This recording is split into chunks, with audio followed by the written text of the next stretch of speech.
Baku Hadis tədbiri bu illərin iyunun 19-20-si tarixlərində keçiriləcəkdir. Məkan olaraq Göl Joker və Daş Salnaməsi muzeyi olaraq seçmişik bu illərim.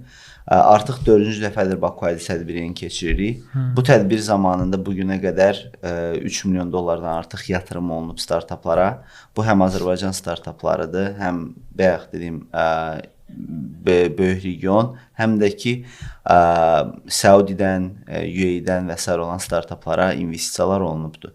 Əsas məqsədi elə sırf bu investisiyaları təşviq eləməkdir bölgədə. Çünki statistikaya əgər nəzər yetirsək, Azərbaycanda VC Amount for Capital dediyimiz, yəni əhali başına düşən venture capital məbləğinin aşağı olması tək Azərbaycan deyil, bütün regionda aşağı olmasını bağlamağa çalışırıq və bunun üçün venture fondları ildə bir dəfə Bakıda toplayıb, onları bölgənin ən yaxşı startapları ilə tanış edib, onları yatırım etməyə çalışırıq.